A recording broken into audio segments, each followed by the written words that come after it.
सहनाववतु सहनौ भुनक्तु सह वीर्यं करवावहै तेजस्विनावधीतमस्तु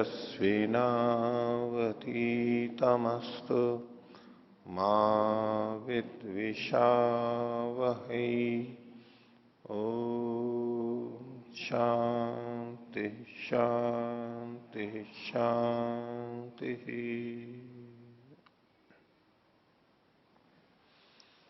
मीमांसा दर्शन की 60वीं कक्षा और अर्थ संग्रह के क्रम में 27वीं कक्षा।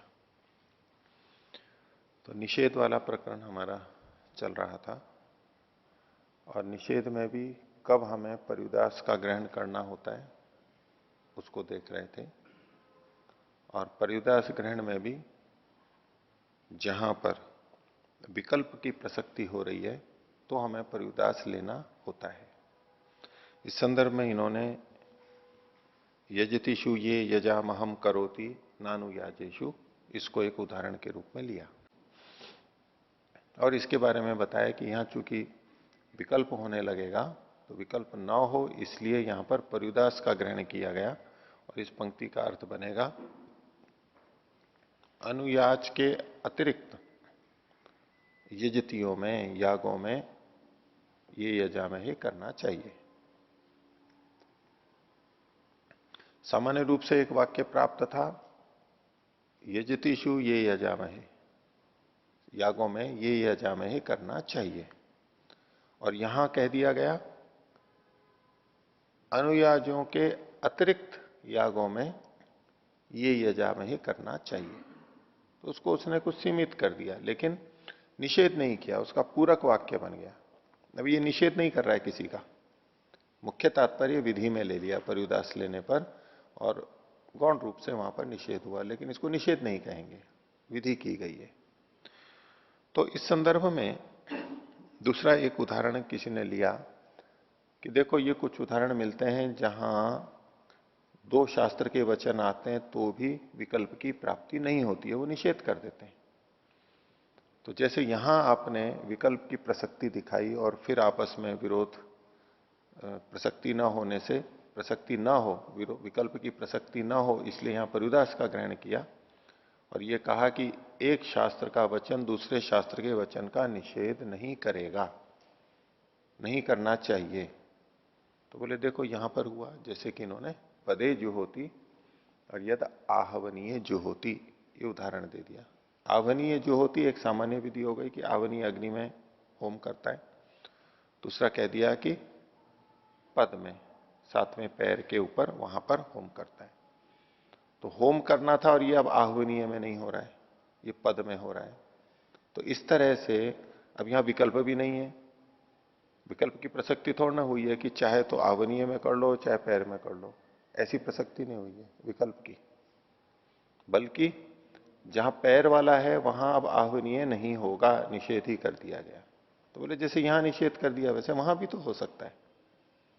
यहां तक हमने देखा था। अब यहां तो निषेध हो गया है, पदे जुहोति और यद आवनीय जुहोति, एक शास्त्र के वचन से दूसरे शास्त्रीय वचन का निषेध हुआ है, लेकिन दूसरी जगह क्यों नहीं हुआ उस कारण को अब खोल करके बता रहे हैं। देखिए पृष्ठ संख्या 180 और ये प्रकरण संख्या 60, इसमें तीसरे अनुच्छेद में तीसरी पंक्ति। तो अब सिद्धांत कह रहे हैं परस्पर निरपेक्षयो हो शास्त्रयोर बाध्य बाधक भावात। यहां क्यों निषेध कर दिया कि जो परस्पर निरपेक्ष वाक्य होंगे उनमें बाधक बाध्य भाव हो जाएगा। निरपेक्ष मतलब है एक दूसरे की अपेक्षा रखते हुए नहीं कहे गए हैं। एक वाक्य अपनी जगह स्वतंत्र विधान कर रहा है, दूसरा वाक्य अपनी जगह स्वतंत्र विधान कर रहा है। ऐसा जब है, दोनों से सीधे से जोड़ करके नहीं बोले गए हैं, निरपेक्ष हैं, उन स्थलों पर विशिष्ट वाक्य से सामान्य वाक्य का उतने अंश में बाद हो जाएगा। वहां पर विशिष्ट विधि ही लगेगी, जो विशेष कथन किया जैसे पदे जो होती वही लगेगा, आवनीय जो होती नहीं लगेगा वहां पर। जैसा कि व्याकरण शास्त्र आदि में जहां विशेष कथन आ जाता है तो वो सामान्य विधि को उतने उतने अंश में बांध लेता है। उसमें आपत्ति नहीं आती है, क्योंकि ये परस्पर स्वतंत्र कथन होते हैं। विषय तो जुड़ा हुआ रहता है, लेकिन ये परस्पर संबंध कैसे, संबद्ध कैसे हैं, असंबद्ध कैसे हैं, वो भी उदाहरण से स्पष्ट होगा। लेकिन कहना क्या चाह रहे हैं कि जहां दो पद परस्पर निरपेक्ष हों और उसमें एक दूसरे को अगर बाधित कर रहा है तो बाधित हो जाएगा, कोई आपत्ति नहीं है उसमें, वहां विकल्प की प्रसक्ति नहीं होगी, बाधित हो जाएगा। तो परस्पर निरपेक्षयो शास्त्रयोर बाध्य बाधक भावात, इस उदाहरण में घटा रहे हैं हम, पद शास्त्र से ही स्वार्थ विधानार्थम आवनीय शास्त्र अनपेक्षात निरपेक्षत्व। ये जो पद शास्त्र है, पद शास्त्र का मतलब पदे जुहोती वाला, शास्त्र मतलब एक वचन, पदे जुहोती, ये जो पद शास्त्र है इसके स्वार्थ विधानार्थम, ये अपने किसी प्रयोजन के लिए कहा गया अलग से, इसका अपना स्वार्थ है, प्रयोजन है इसका, इसके होने से, अपना इसका प्रयोजन होने से आवनीय शास्त्र अनपेक्षात, क्योंकि इसका अपना लक्ष्य है, अपना प्रयोजन है, इससे अलग बात सिद्ध हो रही है, इसलिए इसका आवनीय जो होती इस शास्त्र से कोई संबंध नहीं है। निरपेक्षत्वम, ये इससे निरपेक्ष है, जुड़ा हुआ नहीं है इससे। पद शास्त्र से ही निरपेक्षत्व हो गया। आगे प्रकृते तो निषेध शास्त्र से, ये जो प्रकृति में का मतलब हो गया, यजतीषु ये यजामहम करोति नानुयाजेषु, इस वाक्य के अंदर ये प्रकृत वाक्य है जो कि मुख्य उदाहरण लिया गया था। इस प्रकृते तो निषेध शास्त्र से, निषेध शास्त्र कौन सा हुआ, नानुयजतीषु, इतना भाग उसका, इस निषेध शास्त्र का निषेध्य प्रसक्त्यर्थम, निषेध्य है ये यजामहे, इसकी प्रसक्ति के लिए, ये किसको जोड़ करके कह रहा है, नानु याजेशु, किसका निषेध कर रहा है, ये यजामहे का निषेध कर रहा है। तो निषेध से, निषेध शास्त्र से निषेध्य प्रसक्त्यर्थम, निषेध की प्रसक्ति के लिए है, उसको निषिद्ध कर रहा है, उसको निषेध, उसका निषेध कर रहा है प्रसक्ति के लिए।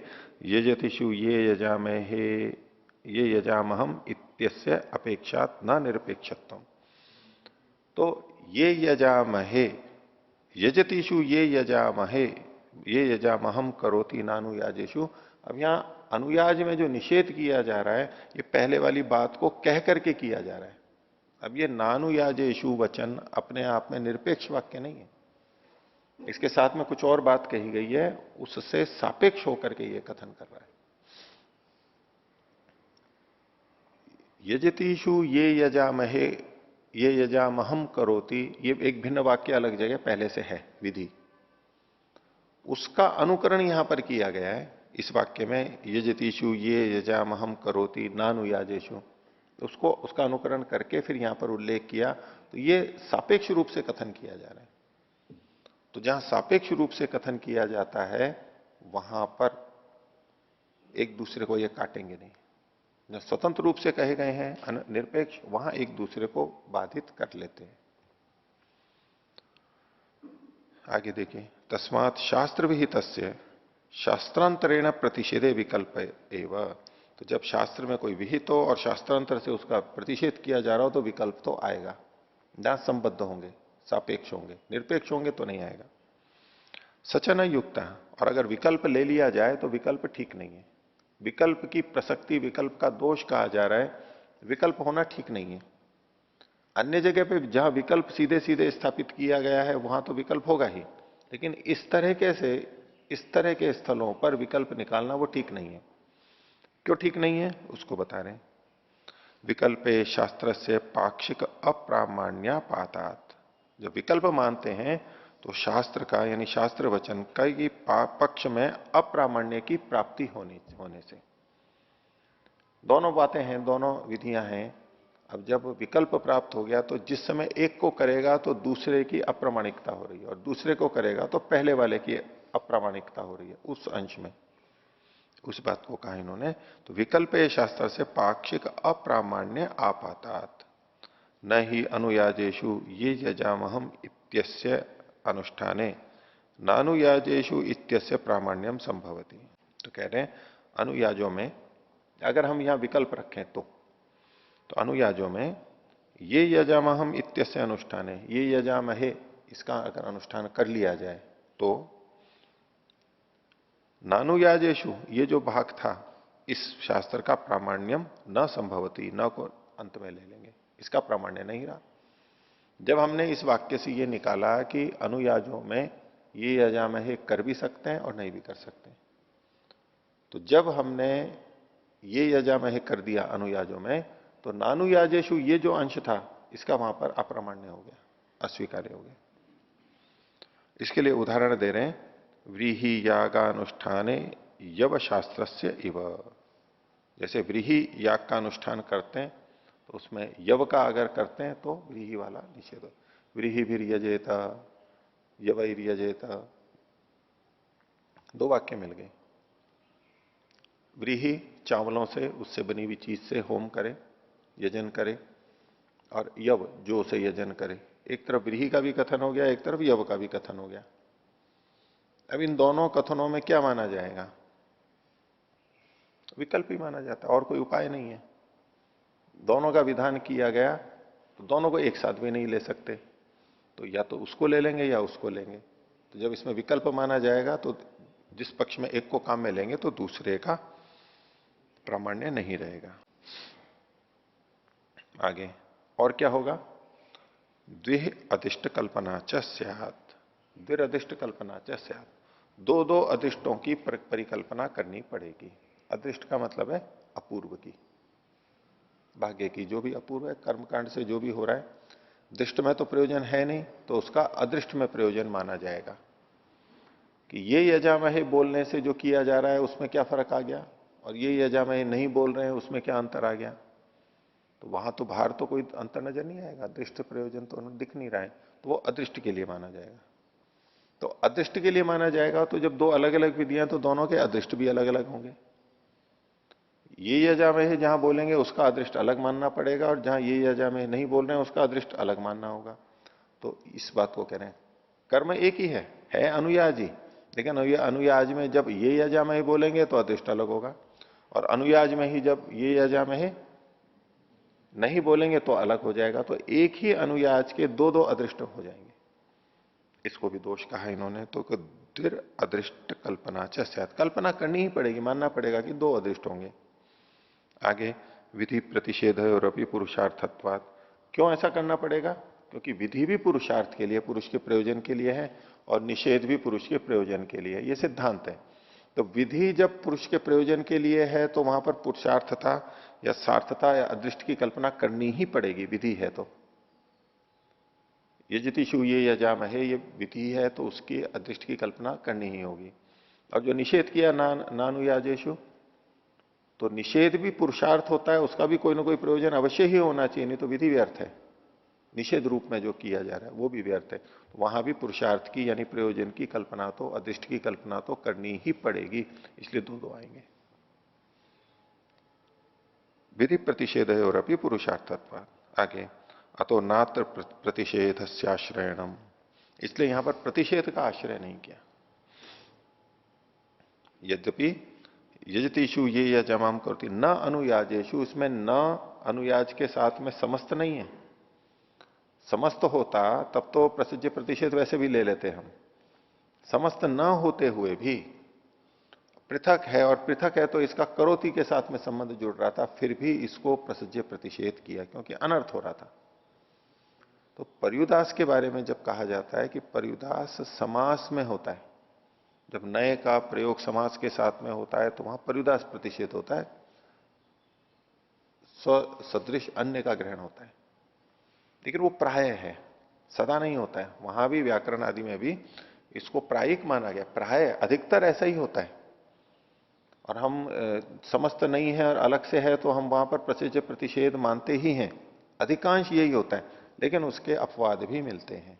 अपवाद ऐसे ऐसे स्थल होते कि कुछ विशेष कारण से हम न समास में नहीं है, अलग है, तो भी हम वहां प्रसिद्ध प्रतिषेध ले रहे हैं। हाँ, प्रसिद्ध प्रतिषेध नहीं ले रहे हैं, पर्युदास प्रतिषेध ले रहे हैं, ठीक है। तो अतो नात्र प्रतिषेध से आश्रयणम, इसलिए यहां प्रतिषेध का आश्रय नहीं किया गया। प्रतिषेध का मतलब है प्रसिद्ध प्रतिषेध। वैसे यूं सामान्यतया तो दोनों ही पर्युदास को भी प्रतिषेध बोलते हैं और प्रसज्य को भी प्रतिषेध बोलते हैं।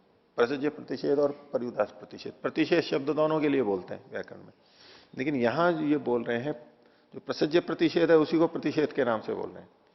जो पर्युदास है उसको प्रतिषेध नहीं बोल रहे हैं, क्योंकि उसमें मुख्यतः विधि की प्रधानता है, विधान किया जा रहा है, तो उसको प्रतिषेध के रूप में देख ही नहीं रहे हैं। तो अतो नात्र प्रतिषेध से आश्रयणम किंतु नयो अनुयाज संबंधम आश्रित्य पर्युदासस्यैव, नय का अनुयाज से संबंध आश्रित करके पर्युदास का ही ग्रहण किया जाता है। नय को, न को किससे जोड़ दिया? अनुयाज से। अननुयाजेशु, अननुयाजेशु यूं अर्थ निकल जाएगा, अर्थात अनुयाजों से अतिरिक्त ये यजाम है करना चाहिए, ये वाक्यार्थ बोध होगा। अब इसकी कुछ और विवेचना आगे इन्होंने की है। पृष्ठ 184, 61वां। इत्थम च अनुयाज व्यतिरिक्तेषु यजतिषु ये यजामह इति मंत्रम कुर्यात् इति वाक्यार्थ बोध। अब जब परिदास प्रतिषेध किया तो इसका वाक्यार्थ बोध क्या होगा, उसको यहां पर बता रहे। किस वाक्य का वाक्यार्थ बोध? यजतीषु ये यजामहम करोति नानुयाजेषु, ये जो पूरा वाक्य है सबसे पहले जो उठाया था, इसका वाक्यार्थ बोध क्या है? शाब्दिक अर्थ जो भी हम कर लेंगे, अंतिम तात्पर्य क्या है इसका, वाक्य का बोध क्या है, कहना क्या चाह रहे हैं यहां पर? तो उसने बोले इत्थम च अनुयाज व्यतिरिक्तेषु, अनुयाज से भिन्न में। तो अनुयाज से भिन्न मतलब अन्य, ये तुम्हें तद भिन्न, तत्सदृश ले लिया। यजतीषु, यजतियों में, यजति को इसको लेंगे, यजतीषु के पहले जो ये विपरीत अल्प विराम लगा हुआ है इसको काट दीजिए, इसकी जगह ये यजाम है कि ये से पहले ले लीजिए। तो इत्थम न अनुयाज व्यतिरिक्तेषु या यजतीषु, अनुयाज से अतिरिक्त यजतियों में ये यजामह इति मंत्रम कुर्यात, ये यजाम इतना जो ये अंश है इसको करे, इति वाक्यार्थ बोध, ये वाक्यार्थ बोध आ गया। अब ये निषेध नहीं कर रहा है, ये अनुयाज से अतिरिक्त यजतियों में ये यजाम है का विधान कर रहा है, सीमित कर दिया। जो एक सामान्य वाक्य था यजतिषु ये यजाम है, उसमें तो सबका ग्रहण हो रहा था, उसको सीमित कर दिया कि अनुयाजों को छोड़ के बाकी में होगा, उनकी विधि हो जाएगी। आगे नयो अनुयाज व्यतिरिक्ते लाक्षणिकत्वात्, जो नए का अनुयाज के अतिरिक्त अर्थ में लाक्षणिक अर्थ वाला होने से, क्योंकि लाक्षणिक अर्थ क्या होगा? जो परोक्ष अर्थ है। यहां सीधे सीधे तो ये नहीं कहा गया कि अनुयाजों के अतिरिक्त में ये करे, तो सीधे सीधे अनुयाज का निषेध ही दिखाई दे रहा है हमारे को, सीधे जो शब्द दिखाई दे रहे हैं, लेकिन हम तात्पर्य वहां ले रहे हैं, ये लाक्षणिक अर्थ हो गया, परोक्ष अर्थ हुआ, तो उसके लाक्षणिक अर्थ वाला होने से। और जब ये लाक्षणिक अर्थ हो गया तो एवं च न विकल्प, इसलिए विकल्प नहीं हुआ। विकल्प तो तब होता जब एक तरफ विधि की जा रही थी, एक तरफ निषेध किया जा रहा था, और दोनों वचन हमारे को मानने हैं। तो दोनों को मानना है तो विकल्प करना पड़ेगा। ये विकल्प की प्राप्ति हो रही थी कब? जब हम प्रसज्य प्रतिषेध मान रहे थे। अगर इस न का क्रिया के साथ में, प्रत्यय के साथ में संबंध होगा तो विकल्प की प्राप्ति होगी। एक तरफ विधान किया जा रहा है, एक तरफ निषेध किया जा रहा है। अब इसको प्रसज्य प्रतिषेध कर दिया तो अब कोई निषेध हुआ ही नहीं है, तो इसलिए कोई विकल्प की बात ही नहीं है, परस्पर टकराव ही नहीं हो रहा है दोनों वाक्यों में। दो विपरीत बातें कही जा रही हैं तो कह सकते हैं चलो ये भी ठीक है, ये भी ठीक है। दो बड़े व्यक्ति अगर कुछ कह लें तो धर्म संकट हो जाए ना, क्या करें, ये करें या वो करें। बच्चे के सामने माता कह दे कि ये करो और पिता कह दे कि ये करो, किसको करेंगे? एक अधिकारी कह दे ये करो, दूसरा अधिकारी कह दे ये करो, क्या करेंगे? तो व्यक्ति क्या सोचता है? दोनों को कर दूंगा, कभी इनका कार्य कर दूंगा, कभी इनका कर दूंगा। ऐसे कुछ करेगा ना वहां पर? विरोध तो करना नहीं है, क्योंकि वो प्रबल है विधि। शास्त्र में जो वचन कहा गया उसके प्रबल होने से एक का खंडन तो कर नहीं सकते, दोनों का निभाना पड़ता है। आगे अत्र च वाक्य ये यजामहे इति न विधीयते। अब उस वाक्य की थोड़ी विवेचना कर रहे हैं कि ये यजामहे, यजतिषु ये यजामहे, तो ये जो कथन है ये यजाम है तो इतना बोलना है, इसकी विधि नहीं की जा रही है यहां पर इस वाक्य में। क्यों नहीं की जा रही है?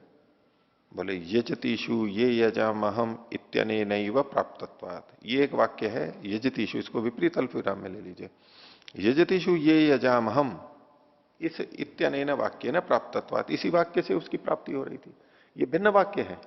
यहां जो नानुयाजेशु के अंतर्गत जो यजतिषु ये यजाम लिखा हुआ है उसका ग्रहण नहीं है, ये उससे भिन्न का है। आप जो पूछ रहे थे ना उस समय, ये उससे अलग वाक्य है, ये स्वतंत्र वाक्य है, केवल इतना ही वाक्य है, इसमें नानुयाजेशु नहीं जुड़ा हुआ है। तो उससे विधि तो प्राप्त हो चुकी थी।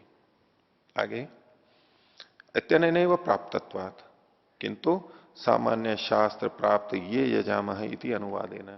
तो सामान्य शास्त्र से, सामान्य वचन से जो ये यजामह की प्राप्ति थी, ये जो ऊपर वाक्य बताया इससे, उसके अनुवादेन, अनुवाद पूर्वक तस्य अनुयाज व्यतिरिक्त विषयकम विधीयते। अनुयाज से अतिरिक्त विषय को वहां पर विधान किया जा रहा है। तो यहां वाक्य तो दोनों हैं, एक वाक्य के होते हुए दूसरा वाक्य कहा जा रहा है, तो दूसरे वाक्य से भी कोई ना कोई नई बात तो कही जानी चाहिए। तो यजतियों में ये यजाम है करे, इससे ये सामान्य शास्त्र है, सब जगह प्राप्त था। अब यहां पर यजतिषु ये यजाम हम करोति नानुयाजेशु, अब इस वाक्य में क्या विशेषता है कि अनुयाजातिरिक्त यजतियों में ये यजामहे का विधान किया जा रहा है। तो पहले वाले से कुछ विशेष कथन हो गया ना, इसमें कुछ परिसीमन कर दिया, इसने उसको थोड़ा क्षेत्र छोटा कर दिया, बस ये इसकी है। तो यजतिषु ये यजामय का अनुवाद करके और उसका परिसीमन, ये इतना भाग केवल विधि माना जाएगा इसमें। आगे यजतिषु ये यजामहम करोति तद अनुयाज व्यतिरिक्तेषु इति, ये वाक्यार्थ बहुत लिख दिया इन्होंने। यजतियों में ये यजामय करना चाहिए और वो अनुयाजों से अतिरिक्त करना चाहिए, उन सारे का सार ये निकलेगा यहां पर। हो गया? तो ये विकल्प की प्राप्ति होने पर हमें क्यों पर्युदास का आश्रय लेना पड़ता है वो बताएंगे। अब एक इससे संबंधित शंका का निवारण कर रहे हैं यहां पर। शंका ये है इनको, प्रश्न किसी को जिसको भी है शंका, जिसका निवारण कर रहे हैं कि एक तो ये अभी हमने पर्युदास वाली स्थिति देखी, एक और आती है जिसको उपसंहार कहते हैं। कुछ वाक्य विस्तार से कहा, फिर एक और वाक्य कह दिया, तो बोले उस उपसंहार में और इस पर्युदास में अंतर क्या हुआ? उपसंहार क्या होता है वो यहां अभी तक बताया नहीं गया, अभी हमें को पता लगेगा। लेकिन पर्युदास में क्या होता है ये तो बता दिया गया था। चलिए इन दोनों में अंतर क्या है उसको यहां पर बताया गया है। देखिए, ननु एवं सामान्य शास्त्र प्राप्तस्य विशेषे संकोचन रूपाद उपसंहारात पर्युदासस्य भेदो न स्यात् इति चेत न। कोई कहने लगे ये जो आपने पर्युदास किया इसमें किया क्या है? सामान्य रूप से कोई चीज प्राप्त थी और दूसरे वाक्य ने उसका संकोचन कर दिया, उसका क्षेत्र सीमित कर दिया, यही तो किया अभी जो हमने उदाहरण देखा। तो बोले ऐसा तो उपसंहार में भी होता है। उपसंहार में क्या? सामान्य शास्त्र प्राप्त से, सामान्य शास्त्र से, सामान्य वचन से जो चीज प्राप्त हो गई उसका विशेष संकोचन रूप, विशेष में संकोचन कर देना, ये उपसंहार कहलाता है। उससे इस पर्युदास का फिर कोई भेद ही नहीं रहेगा। ऐसा यदि कोई कहे तो कहना ठीक नहीं है, भेद तो है उनमें। क्या भेद है वो आगे बताएंगे। क्या कह रहे हैं? उपसंहारो ही तन्मात्र संकोचार्थ। उपसंहार जहां होता है तो बाद में उपसंहार वाक्य जो होता है बस उसका वहीं पर ही संकोच कर देते हैं, उसको वहीं सीमित कर देते हैं, उतने भाग में। उदाहरण अभी देंगे। लेकिन पर्युदास में उतरे पे संकुचित नहीं करते, उससे भिन्न में करते हैं। ये दोनों में भेद है, बता रहे हैं आगे। तो उपसंहारो ही तन्मात्र संकोचार्थ, उपसंहार केवल उतने मात्र का संकोच कर देता है। कैसे? यथा उदाहरण दिया, पुरोडाशम चतुर्धा करोति थी। पुरोडाश जो पकाया जाता है, लेप आटा जैसा बना करके, पिंड बना के कपालों के ऊपर पकाते हैं पुरोडाश, बाटी जैसा फैला हुआ, लेकिन जैसे कि मोटी मोटी रोटियां बना देना ऐसे थेप थेप करके, उस तरह से समझ लीजिए। तो पुरोडाशम चतुर्धा करोति, पुरोडाश को चार भाग में करते हैं। जैसे हम रोटी के कितने भाग करते हैं?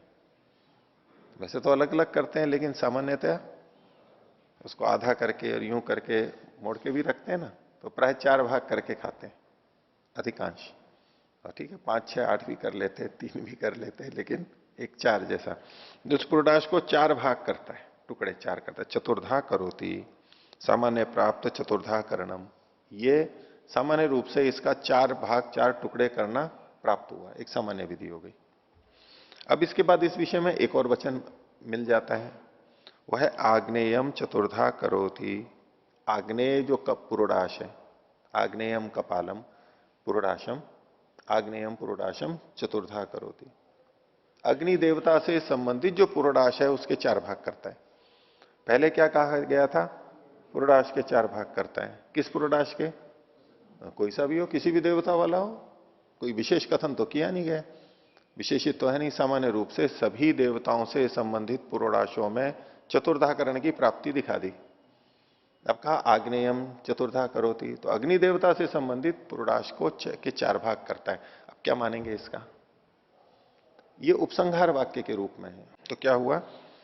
इति विशेषाद आग्नेय पुरोडाश मात्रे संकोच्यते, इससे चतुर्धाकरण केवल आग्नेय पुरोडाश पर ही संकुचित कर दिया गया है। संकुचित तो किया है, पहले पुरोडाश किसी भी देवता वाला था, वहां प्राप्ति हमारे को दिख रही थी, अब केवल अग्नि देवता वाले पे सीम प्रतीत हो रही है, तो संकुचित कर दिया ना उसको, एक छोटे से भाग में ले आए। पहले खुला था, उसको संकुचित कर दिया। ये तो है उपसंहार, क्योंकि इसमें कोई प्रयुदास आदि नहीं है, उस तरह नए का कहीं प्रयोग नहीं है, इसको तो कहते हैं उपसंहार। तो मान लो सामान्य रूप से किसी को प्रेरणा दे रहे हैं कि वहां पर शत्रु सेना है और उसमें हमारे को आगे रह करके काम करना है, आगे रह करके काम करना है इत्यादि, कोई विशेष कार्य है। अब बोल तो रहे हैं सैकड़ों सैनिकों को, तो किन की प्राप्ति होगी? सबकी प्राप्ति होगी। और फिर उसके बाद में कहा कि आप और आप आगे जाएंगे, ये उसका उपसंहार किया। पहले सामान्य रूप से कहा कि आपको ये करना चाहिए, ये करना चाहिए, ये करना चाहिए, कहीं भी किसी भी क्षेत्र में लगा लीजिए आप, एक जन सामान्य को सामान्य रूप से कथन किया, व्यवहार में ऐसा होता है। और फिर कुछ विशेष कथन कर दिया, क्या ये आप जाएंगे, तो दोनों में से कौन सा वाक्य लगेगा? बात वाला ही लगेगा। संकोच कर दिया, ये उपसंहार वाक्य है, पहले एक सामान्य रूप से कथन किया जा रहा था। इसको देख करके हम ये नहीं कह सकते कि इन दोनों वाक्यों में विरोध है। हम लौकिक व्यवहार से जोड़ेंगे तो हमारे को एकदम लगेगा कि हाँ इसमें कोई गड़बड़ नहीं है। अगर केवल शास्त्र को यूं देखेंगे तो लगेगा वहां तो जब आग्नेय का ही कहना था तो सबके लिए कहने की क्या जरूरत थी? नहीं, लेकिन सबके लिए भी कह दिया जाता है सामान्य रूप से, और फिर कुछ विशेष के लिए कह दिया जाता है। तो ये तो है उपसंहार। आगे देखिए, पर्युदासस्तु तदन्य मात्र संकोचार्थम इति ततो भेद। तो पर्युदास में क्या होता है? उतने मात्र के उसने से अन्य में संकोच किया जाता है। उपसंहार में तो जैसे आग्नेय पुरोडाश में संकोच किया गया, उसका सीमित किया गया। अब पर्युदास में क्या किया था? नानुयाजेशु। अब संकोच तो यहां भी किया जा रहा है, लेकिन निषेध के रूप में कि अनुयाजों से भिन्न में वहां पर संकोच हो रहा है। जो शब्द पढ़ा गया है उसी में जब संकोच होता है तो ये उपसंहार कहा गया, और निषेध करते हुए तद्भिन्न तत्सदृश में संकोच संकेतित किया गया तो ये पर्युदास कहलाएगा। संकोच तो दोनों में हो रहा है। दोनों में क्या समानता है? पहले सामान्य रूप से विस्तृत कथन किया गया और फिर संकोच किया गया। प्रश्नकर्ता ने यही पूछा था कि ये तो फिर इन दोनों में अंतर क्या हुआ? विस्तार से कहा और फिर संकोच कर दिया। ये बात तो दोनों में समान है, भेद इतना सही है, एक में जो कहा गया है उसी में संकोच होता है, दूसरे में जो कहा गया है उससे भिन्न में संकोच होता है। ये दोनों का भेद बताया। आगे देखिए,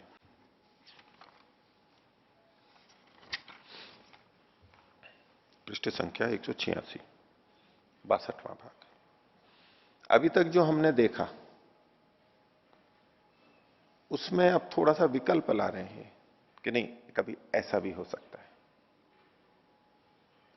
पीछे हमने निषेध का देखा था और उसमें जो पर्युदास की बात आई कि जब विकल्प दिखने लगे तो पर्युदास का आश्रयण किया जाता है।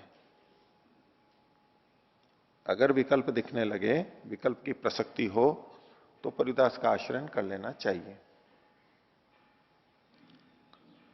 लेकिन कुछ जगह पे विकल्प की प्रसक्ति हो रही है, लेकिन उसके आधार पर जब हम पर्युदास का आश्रयण कर रहे हैं तो वो संगत नहीं लग रहा है।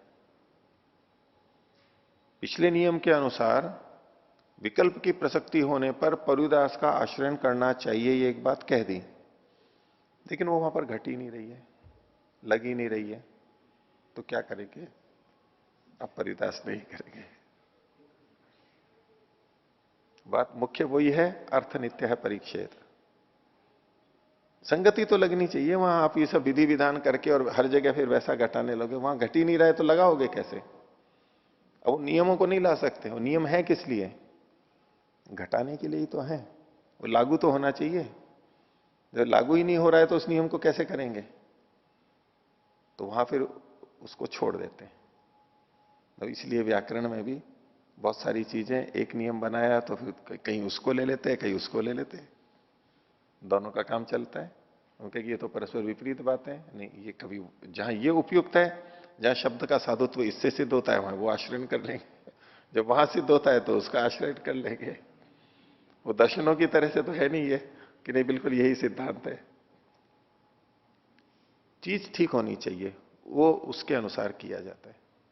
तो बोले ऐसा भी हो सकता है, कोई ये ना पकड़ ले कि जहां विकल्प की प्रसक्ति हुई तो बस वहां हमारे को प्रसिद्ध प्रतिषेध ही ले आना है, पर्युदास लेके आना है। हाँ, जहां विकल्प की हुई और वहां पर्युदास लेके आना है, ऐसा हमारे को नहीं करना है। सदा उसका विकल्प है ये। देखिए उसका अपवाद बता रहे हैं। तो कुत्रचित विकल्प प्रसक्तौ अपि अनन्यगत्या प्रतिषेधाश्रयणम, जहां पर विकल्प की प्रसक्ति होने पर अनन्यगत्या कि और कोई उपाय नहीं है, तो फिर प्रतिषेध का आश्रयण करना चाहिए। प्रतिषेध का आश्रयण करना चाहिए मतलब पर्युदास का आश्रयण नहीं करना चाहिए। अभी पीछे क्या था? विकल्प की प्रसक्ति होने पर हम पर्युदास का ग्रहण कर रहे थे, पर विकल्प की प्रसक्ति होने पर और कोई गति नहीं है, यानी पर्युदास वाला अर्थ कर रहे हैं तो वो संगत लग नहीं रहा है, तो और कोई गति नहीं है, इसलिए प्रतिषेध का ही आश्रय करना चाहिए, यानी प्रसिद्ध प्रतिषेध का ही ग्रहण कर लेना चाहिए। उदाहरण देखिए, यथा नाति रात्रे षोडशिनम गृह्णाति इत्यादि। उदाहरण एक दे दिया, न अतिरात्रे षोडशिनम गृह्णाति। अतिरात्र सोमयाग की एक संस्था है। सोमयाग जिसमें सोम का रस आहूत किया जाता है, उसकी आहुतियां दी जाती हैं, उससे यजन करते हैं, सोमयाग। और सोमयाग भी बहुत सारे होते हैं। जब एक ही दिन सोम की आहुतियां दी जाती हैं तो उसको एकाह कहते हैं। एक आह एक दिन, जिसमें 2 दिन दी जाती है, 5 दिन, 10 दिन, 12 दिन, द्वादशाह, 6 है, षडह, ऐसे अलग अलग होते हैं। अब 12 से आगे भी होते हैं, अधिक दिनों तक भी होते हैं। तो एकाह सोमयाग जो एक दिन चलता है, अभी जो हम चल रहे हैं वो एकाह सोमयाग है।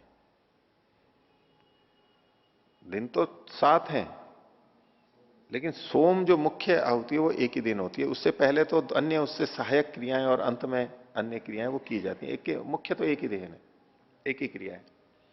और जहां 2 दिन 3 दिन होता है तो बीच वाले दिन एक की जगह 2-3 हो जाते हैं, आगे पीछे का वैसा ही रहता है। तो एकाह की 7 संस्थाएं हैं। संस्था का मतलब समाप्ति। उनमें से एक संस्था अतिरात्र संस्था है। समाप्ति से मतलब यहां पर यह है कि उस सोमयाग में अंत में सामगान किया जाता है, और उस सामगान अलग अलग प्रकार का होता है। तो जो सामगान सबसे अंत में किया जाता है, अर्थात जिस सामगान के द्वारा उस सोमयाग की, एकाह सोमयाग की समाप्ति की जाती है, उसी नाम से उसको रख दिया जाता है कि ये इस संस्था वाला है। तो एकाह सोमयाग में जब अतिरात्र इससे संबंधित सामगान द्वारा समाप्ति की जाती है तो अतिरात्र संस्था वाला होता है। ये 7 संस्थाएं आप श्रोतयज्ञों का संक्षिप्त परिचय उसमें भी देख सकते हैं, पृष्ठ 121 और 153। 121 पर भी कुछ वर्णन है और 153 पर भी है। तो उसमें 7 संस्थाएं हैं। पहली संस्था है अग्निष्टोम, दूसरी उक्थ्य, तीसरी षोडशी और चौथी अतिरात्र है। जो यहां पर अतिरात्रे लिखा हुआ है, अतिरात्र, ये चौथी संस्था है। पांचवी अत्यग्निष्टोम, छठी वाजपेय और सातवीं आप्तोरियाम। वाजपेय भी एक होता है, वाजपेय संस्था होती है उसमें। ये 7 संस्थाएं हैं। इन 7 संस्थाओं में से एक का नाम यहां पर लिया अतिरात्र। इसको अतिरात्र क्यों कहते हैं? क्योंकि इसमें रात्रि का अतिक्रमण होता है। वैसे सोम याग, सोम की आहुतियां दिन में हो जाती है, एक ही दिन में, यानी दिन के काल में, लेकिन इसमें अधिक होती हैं, देर तक चलती हैं। तो सबसे अधिक आहुतियां इसमें दी जाती हैं, तो दिन में भी दी जाती हैं और फिर पूरी रात भी दी जाती हैं और अगले दिन तक पहुंच जाती हैं वो। तो चूंकि इसमें रात्रि का भी अतिक्रमण हो जाता है आहुतियां देने में, है तो एक ही है, लेकिन रात्रि का भी अतिक्रमण हो जाता है, इसलिए इसको अतिरात्र कहते हैं ऐसा। और उसी नाम से वहां सोमयाग की समाप्ति होती है, सामगान भी होता है। ये अतिरात्र संस्था वाला जो सोमयाग है उसके विषय में कुछ कह रहे हैं। तो कह रहे हैं अतिरात्रे षोडशीनम गृह्णाति। षोडशीनम, इसके साथ ये किसका विशेषण बनता है? ग्रह का। ग्रह का मतलब वो ऐसे पात्र हैं जिसमें सोमरस रखा जाता है। लकड़ी के पात्र होते हैं, पहले भी जैसा आपको बताया था, लकड़ी का जैसे यूं लंबा पात्र होता है, यूं समझो डमरू जैसा, जैसे डंबल होते हैं ना, व्यायाम करने वाले डंबल होते हैं, बीच में से सकड़े और किनारे से मोटे, ऐसे। तो नीचे से तो वो टिका हुआ रहता है, फिर थोड़ा सा सकड़ा हो जाता है, फिर ऊपर होता है और ऊपर उसमें छेद होता है, उसमें वो भर देते हैं सोमरस। तो उनके नाम लिखे हुए होते हैं, अलग अलग होते हैं। तो जिसमें 16वीं संख्या से पूर्ति हो रही हो, 16वां, जैसे हम प्रथम, द्वितीय, तृतीय आदि ये पूर्ण प्रत्यांत माने जाते हैं संस्कृत के अंदर, यानी पूर्ति होती है वहां पर। 10वां, 10 नहीं, 10वां। तो षोडशीनम मतलब 16वां, जहां जिससे 16वें की पूर्ति होती है वो ग्रह है, वो एक पात्र, सोमरस रखने का पात्र। तो कहते हैं अतिरात्रे षोडशनम गृह्णाति। अतिरात्र एकाह सोमयाग में 16वें ग्रह का भी ग्रहण करता है। अधिक होते हैं, 16वां ग्रहण कर रहा है, ये कथन हुआ। अब इसके अंदर आगे देखिए, अत्र ही अतिरात्रे षोडशनम गृह्णाति इति। इसमें पहला वचन था नातिरात्रे षोडशनम गृह्णाति, ये निषेध आ गया। अब कहते हैं कि एक वचन और भी मिल रहा है, अतिरात्रे षोडशनम गृह्णाति, अतिरात्रि में षोडशी का ग्रहण करता है। ये दोनों विपरीत वाक्य हो गए, वाक्य तो दोनों मिल रहे हैं। इति शास्त्र प्राप्त षोडशी ग्रहणस्य निषेधाद विकल्प प्रसक्त अपि न पर्युदासाश्रयण असंभवात। अब चूंकि एक जगह तो अतिरात्रे षोडशनम गृह्णाति, एक जगह है नातिरात्रे षोडशनम गृह्णाति, तो जब 2 वाक्य होते हैं शास्त्र के, तो पीछे कहा गया था कि एक शास्त्र के एक वाक्य का दूसरे शास्त्र से निषेध नहीं होता है, हटा नहीं सकता वो। बिल्कुल हटा देंगे तो एक बिल्कुल व्यर्थ हो जाएगा। तो ऐसे में विकल्प की प्राप्ति होने लगेगी। तो बोले अगर यहां पर हम विकल्प की प्रसक्ति तो हो रही है, तो विकल्प की प्रसक्ति होने लगे तो विकल्प से बचने के लिए क्या किया जाएगा? पर्युदास का ग्रहण होगा, जैसे हम पीछे देख रहे थे। तो पर्युदास का ग्रहण होगा, करने लगेंगे तो बोले न पर्युदास आश्रयणम, यहां पर्युदास का ग्रहण कर नहीं सकते। क्यों? क्योंकि असंभव है। कैसे असंभव है वो उसको आगे बताएंगे। अब नातिरात्रे षोडशिनम गृह्णाति, इसमें पर्युदास का ग्रहण 2 जगह से कर सकते हैं। एक तो ना का अतिरात्र से संबंध जोड़ करके, यानी अतिरात्र का निषेध करते हुए, और एक षोडशीनम इससे ना का निषेध करते हुए।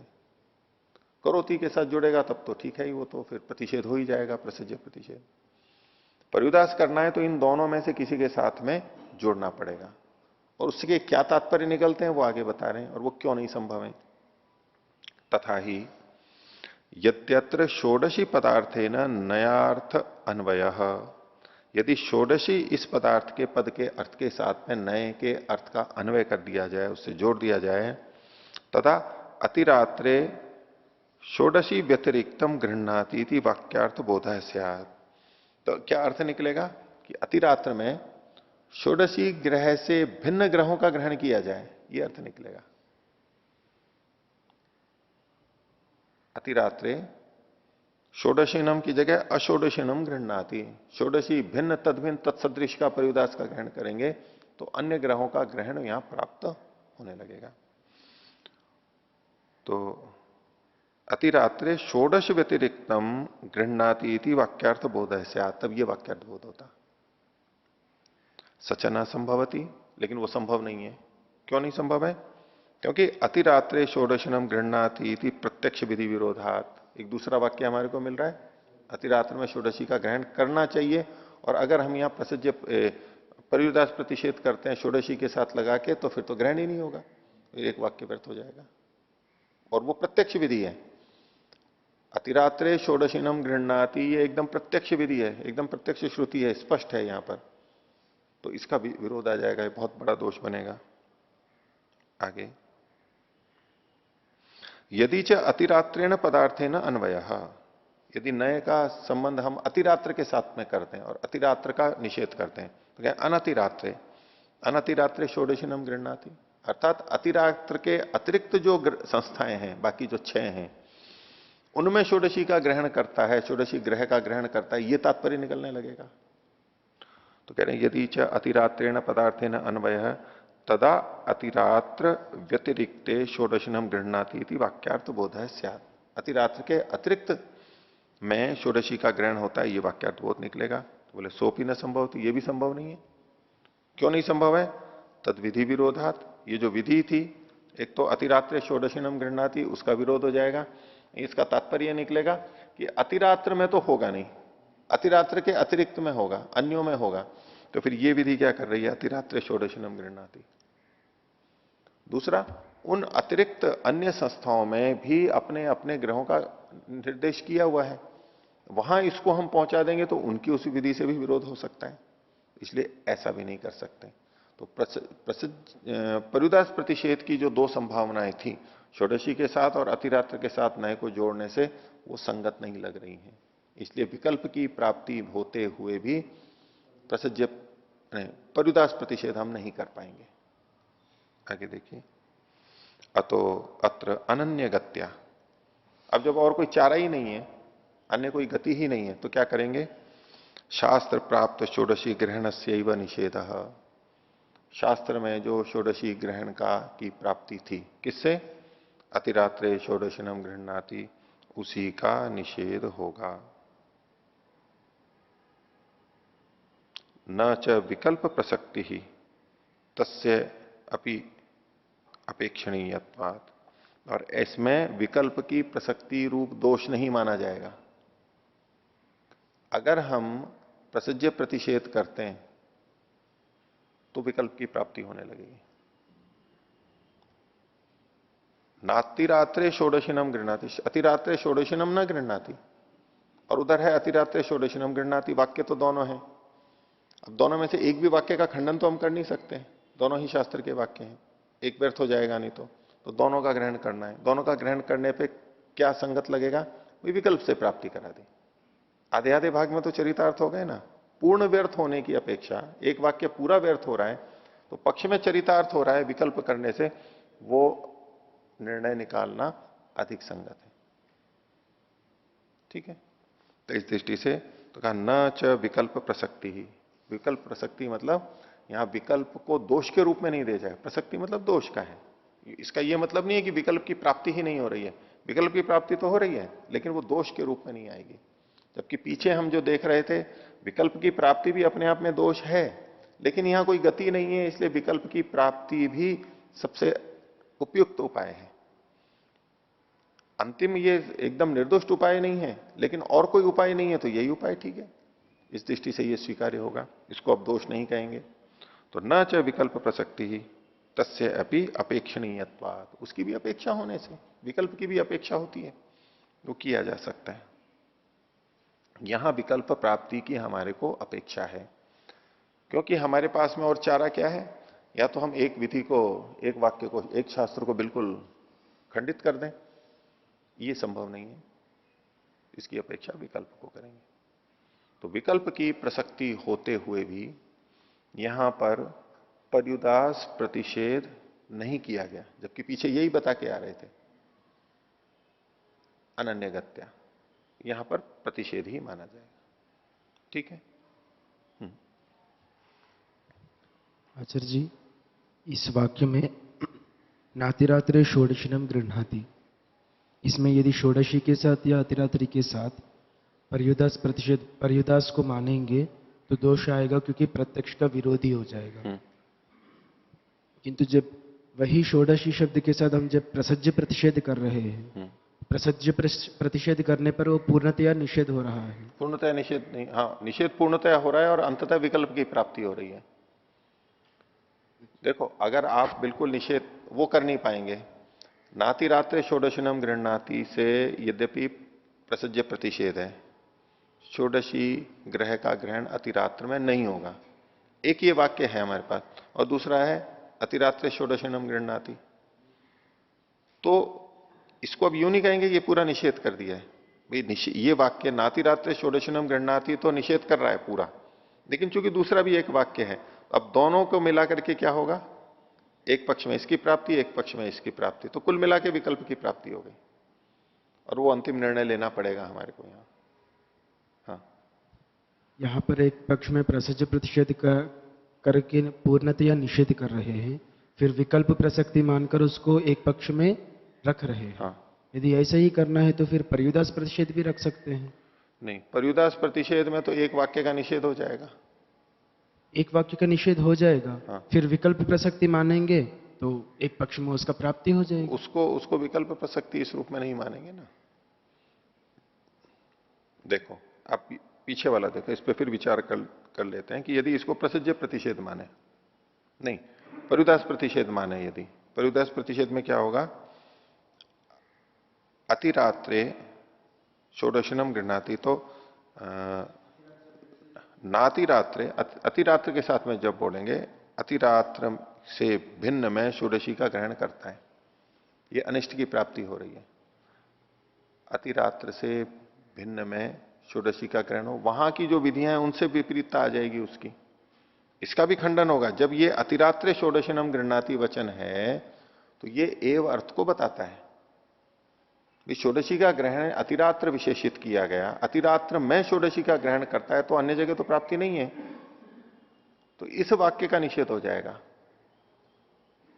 और यदि षोडशी का कहेंगे कि अतिरात्र में षोडशी से भिन्न ग्रह को ग्रहण करता है, तो इसका मतलब है षोडशी का ग्रहण नहीं कर रहा है।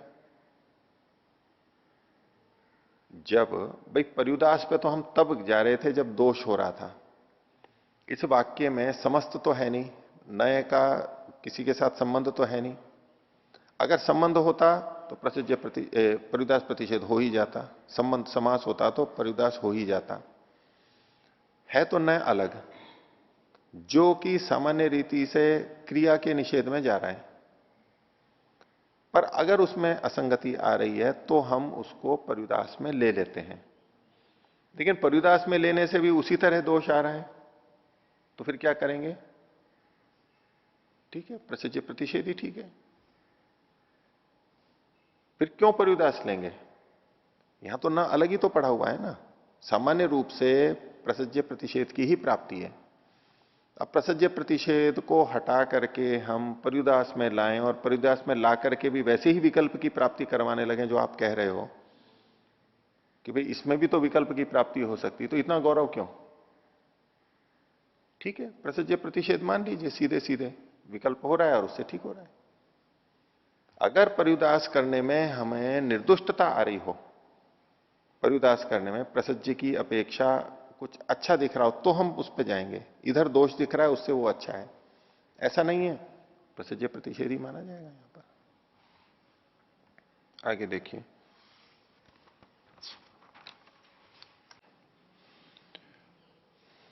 अब विकल्प में ही एक बात और कही जा रही है, इसका शीर्षक देखिए 188वें पृष्ठ पर, विकल्पे प्रतिषिध्यमानस्य अनर्थ हेतुत्व अभाव।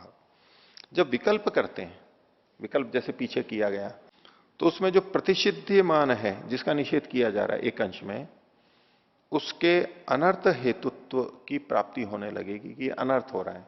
जिसका निषेध किया जा रहा है विकल्प में, कहीं ऐसा करना पड़ रहा है हमारे को, तो बोले वो जो प्रतिषेध है उसके अनर्थ हेतुत्व का अभाव होगा, यानी उसका अनर्थ नहीं होगा, वो सार्थक है, उसका भी प्रयोजन है, विकल्प करते हुए उसका प्रयोजन है, व्यर्थ नहीं है वो। आगे यास्तु विशेष हो, इसमें केवल इतना विशेष होगा, यदि विकल्पाद एक प्रतिषेध है भी, विकल्प में एक का प्रतिषेध होने पर भी प्रतिषिध्यमान से न अनर्थ हेतुत्व, जो प्रतिषिध्यमान है उसके अनर्थ, वो अनर्थ का हेतु नहीं बनेगा। क्यों? विधि निषेध विधि निषेध उभयस्यापि कृत्वर्थत्वात्, विधि और निषेध, एक विधि थी एक निषेध थी और विकल्प कर रहे हैं, तो उसमें विधि निषेध दोनों के क्रतु के लिए होने से, यानी प्रयोजन के लिए होने से इनमें अनर्थ की प्राप्ति नहीं होगी, दोनों ठीक है। यत्र तो न विकल्प, और जहां पर विकल्प नहीं होता है शास्त्रगत, प्राप्तिश्च रागता एवं, लेकिन प्राप्ति राग से हो रही है, ऐसे में प्रतिषेधस्य पुरुषार्थ, प्रतिषेधस्य पुरुषार्थ, और जो ऐसे में जो प्रतिषेध किया जाएगा वो पुरुष के प्रयोजन के लिए होगा। तत्र प्रतिषिध्यमान से अनर्थ हेतुत्वम, ऐसे में तो जिसका प्रतिषेध किया जा रहा है वो अनर्थ का हेतु है।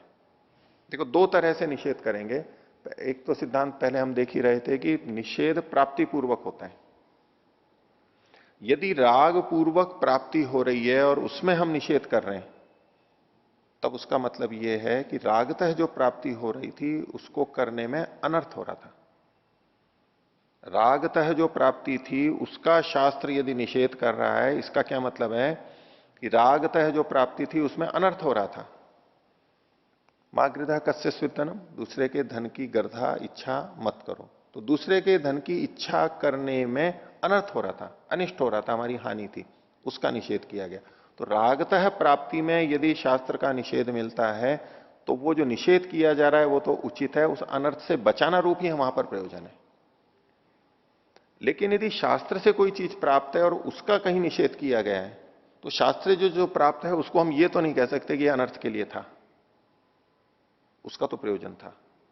रागतः प्राप्त नहीं है, ये बुद्धितः कोई चीज विधि कही गई थी और अब उसका निषेध भी किया जा रहा है किसी विशेष प्रसंग में, तो अब वो भी सार्थकता, ये भी सार्थक है। और जो विकल्प किया जा रहा है उसको कहीं जगह रोका जा रहा है, वो भी अनर्थ से बचाने के लिए रोका जा रहा है, ये उसका प्रयोजन है, सार्थक है। देखिए तो यत्र तु न विकल्प प्राप्तिश्च रागता एवं प्रतिषेध प्रतिषेधश्च पुरुषार्थ तत् प्रतिषिध्यमान से अनर्थ हेतुत्व, जो प्रतिषिध्यमान है जिसका निषेध कर रहे हैं उसका अनर्थत्व है।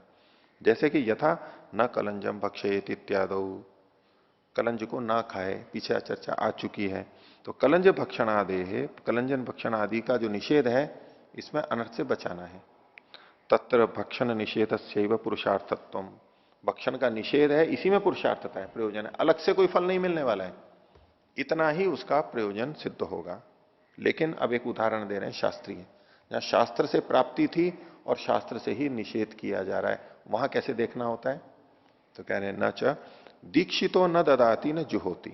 अब यहां पर मुख्य विवेच्य वाक्य है दीक्षितो न ददाती न जुहोती। दीक्षित का मतलब यहां पर होता है याग आदि जब ये करते हैं तो पहले दीक्षा को ग्रहण करते हैं, व्रत लेते हैं, दीक्षित होते हैं, उसके बाद में याग करते हैं, यानी यजमान दीक्षित होता है।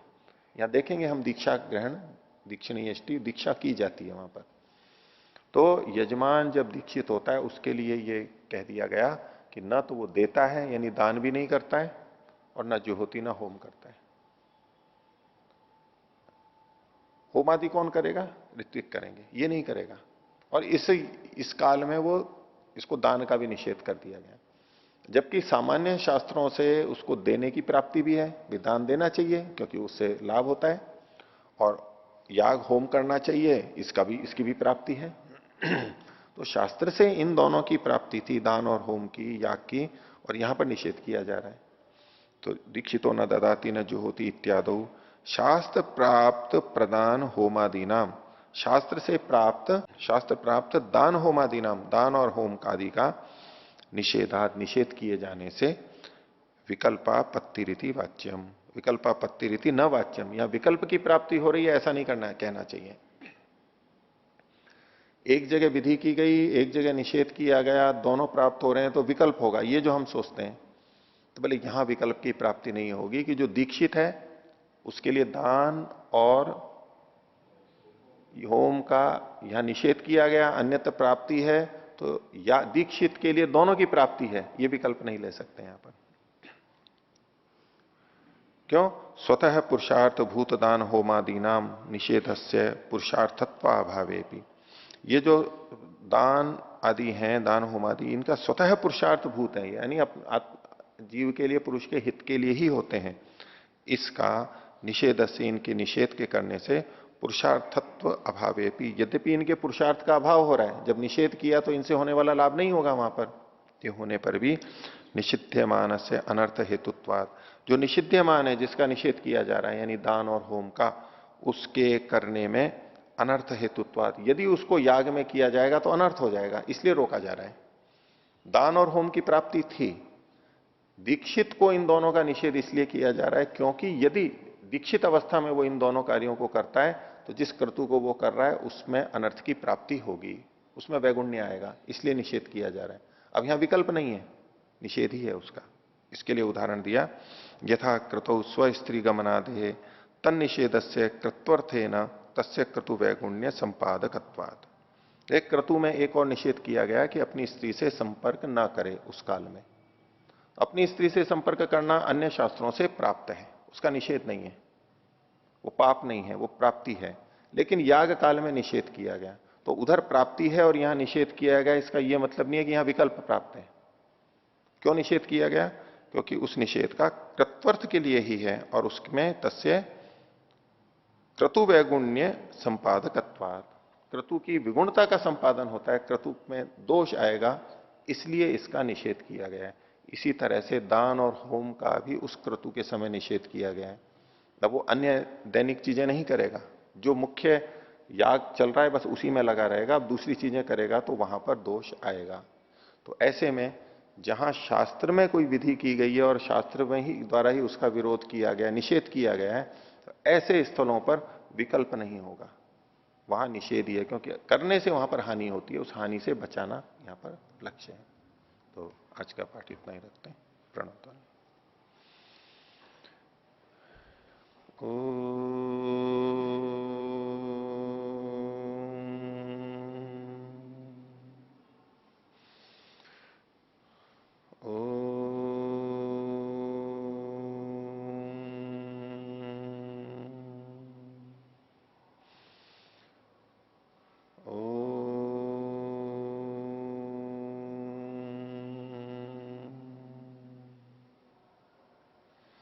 सभी को सतर्क अभिवादन। ओम शांति।